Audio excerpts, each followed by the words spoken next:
Pequeñas píldoras de fiscalidad fáciles y sencillas. Desde 1992, la plusvalía del muerto se grava en el IRPF. No se grava en el IRPF, se grava en el impuesto de sucesiones y donaciones. La plusvalía del muerto es la revalorización de una cartera de, por ejemplo, renta variable que ha comprado una persona que fallece, que compró hace 10 años, tiene una plusvalía, pues en el IRPF del fallecido no se tributa, ni tampoco en el de los herederos, sino en el impuesto de sucesiones y donaciones por el valor de mercado de los activos en la fecha de fallecimiento. Un contribuyente le presta 12.000 euros a un amigo para la compra de un automóvil, sin cobrarle intereses.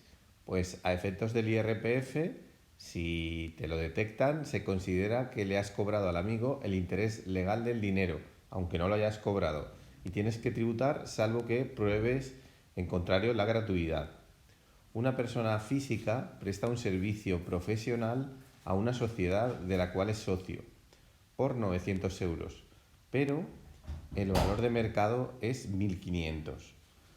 Dado que es profesional y trabaja para la sociedad, el profesional deberá computar como ingreso 1.500 y no los 900 que realmente ha cobrado.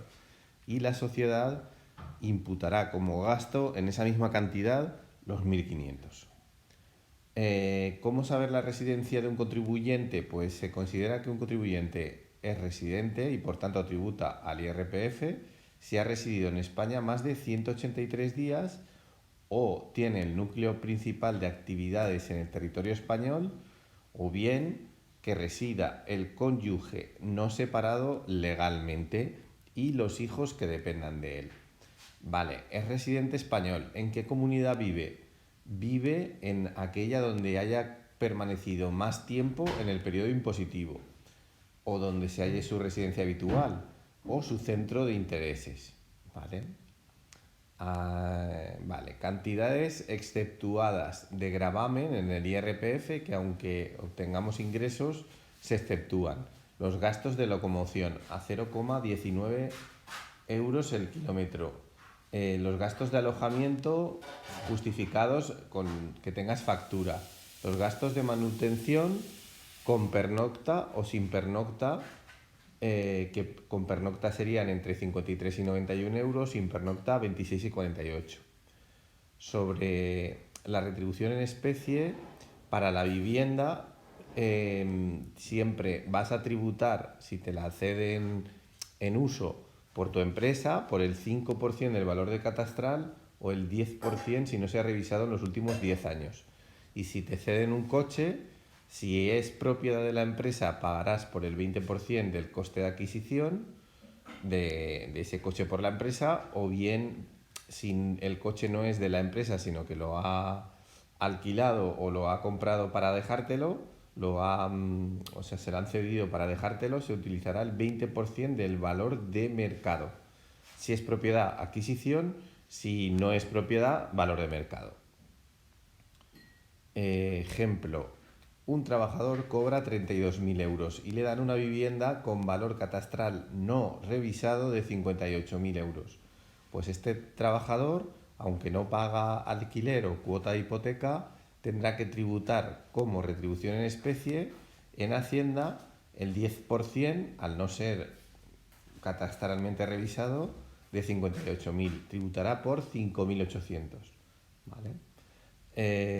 Vale, esa retribución en especie no puede superar el 10% del resto de contraprestaciones de la empresa, que en este caso, si cobraba 32.000 euros, pues como máximo le podrían cobrar de retribución en especie 3.200. ¿Vale? Como la retribución en especie era de 5.800, el contribuyente solo pagará 3.200, porque es el máximo que le pueden cobrar. Si te dejan un coche propiedad de la empresa y a la empresa le costó 24.000 euros, pues el 20% de 24.000 euros, 4.800. Si tienes un despido voluntario, es decir, que no es forzoso por un ERE, etcétera, y te pagan 18.000 euros, tributas puedes deducirte el 30% por rendimiento irregular. Entonces sería el 30% de 18.000, 5.400 euros estarían exentos por renta irregular. Otro ejemplo, un trabajador tiene un salario bruto de 39.000 y cotiza 2.000 a la Seguridad Social. Además le han dado un premio por unos retos de 6.000 euros. Le han retenido 7.750. Vale, y ha pagado a los sindicatos 345 euros. Entonces, ¿cuál es el rendimiento neto de este trabajador? Pues sería el rendimiento íntegro, que serían los 39.000 de salario brutos más los 6.000 de la prima, 45.000. Menos reducciones, menos gastos. ¿Cuáles son las reducciones? Pues los 6.000 euros, como ha sido una cosa porque ha cumplido años, cobraría el 30%, o sea, se reduciría el 30% por rendimiento irregular. Es decir, esos 6.000 euros, como solo los cobra por haber cumplido 25 años, por ejemplo, si fuera una retribución variable no sería. Por eso sería un premio por antigüedad, y un único pago de 6.000 euros, pues se puede reducir el 30% por rendimiento irregular. Entonces se reduciría de los 45.000 euros que tiene, 1.800. Y luego, como gastos deducibles, tendría los 2.000 euros que ha pagado a la Seguridad Social, más los 345 de los sindicatos. Total, si lo sumamos todo, su rendimiento íntegro menos las reducciones menos gastos deducibles, daría un rendimiento neto de 40.855. Vale, si transmites un pagaré adquirido hace 18 meses por 5.800 y te costó 5.600, ¿cuál es el rendimiento del capital mobiliario? Pues la diferencia entre 5.800 menos 5.600, es decir, precio de venta menos precio de compra. Eso sería tu rendimiento del capital mobiliario. ¿Por qué lo transmites? En el caso de los pagarés, ¿vale? Si, por ejemplo, compraste un bono de 1.000 euros por 10 euros valor nominal a 6 años, es decir, te costó 10.000 euros y en un año, y suponiendo que estás tributando en 2019, en ese año te pagan un cupón trimestral del 8%. Como es trimestral, habrá que dividirlo entre 4. Y luego, ese mismo año, un bono que tú compraste por 10.000 euros lo vendes por 11.000. Pues, ¿cuál será tus rendimientos de capital mobiliario? Pues serán 11.000 menos 10.000 serían 1.000 euros y los intereses que has cobrado 200 euros. Pues por la transmisión de esos valores mobiliarios se llaman rendimientos del capital mobiliario, ¿vale? Las ganancias o pérdidas patrimoniales serían de acciones. Luego, imagínate que contratas un seguro de vida con prima de 10.000 euros y a los 15 años recibes 24.000. ¿Cuál es el rendimiento de capital mobiliario? Pues 24.000 menos 10.000 que pagaste de prima, 14.000. Y por eso tributarás. Luego, otra de las cosas importantes sobre las rentas pueden ser rentas vitalicias inmediatas o rentas inmediatas temporales.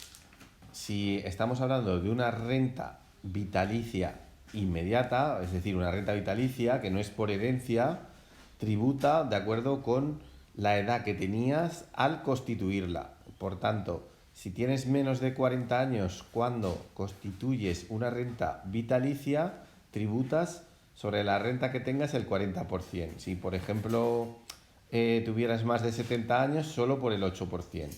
Si tienes entre 50 y 59, por el 28%. Pues un ejercicio sería, un contribuyente tiene 55 años y constituye una renta vitalicia por 14.400. ¿Por cuánto va a tributar? Pues como tiene 55 años, la escala de gravamen es el 28%, por los 14.400 pues tributará por 4.032, ¿vale? Y ese sería su rendimiento del capital mobiliario. Es decir, hace una renta vitalicia y le dan 14.400 euros al año, pero solo va a tributar por 4.032. Si por el contrario, en lugar de hacer una renta vitalicia, hiciera una renta temporal, por ejemplo, a más de 15 años, ahí tributaría al 25%. Si solo tributara a 5 años, tributaría al 12%. Imaginemos que un cliente hace una renta temporal a 9 años en la que recibe cada año 14.400 euros. Pues en ese caso, como lo ha hecho a menos de 10 años en el tramo de 5 a 10, pues tributaría por el 16% de lo que reciba. Pues tributaría, aunque recibe 14.400, solo tributaría por 2.304. Vale, para el caso de rentas diferidas, vitalicias o temporales que se perciban por jubilación o situación asimilada a invalidez, si se cumplen ciertos requisitos, pues básicamente que no se hayan producido rescates ni movilizaciones y el seguro que se haya contratado tenga al menos 2 años, disfrutando de un tratamiento fiscal favorable y específico. Estas rentas no comienzan a tributar como rendimiento de capital mobiliario hasta que se consuman o se excedan las primas satisfechas por el seguro. O sea que si yo he pagado a lo largo de esa renta o para constituir esa renta 100.000 euros, pues hasta que no me paguen los 100.000 euros no tributo. Y luego por todo lo que exceda a eso, tributaría como las rentas que hemos hablado antes. Si son vitalicias, hemos dicho que tributa por el año que el tramo, el porcentaje que vas a tributar, que te van a gravar sobre la renta, será en función del año en el que constituiste, la edad que tenías al constituir la renta. Y si es una renta temporal, tributarás en función del plazo en el que te hayas constituido esa renta.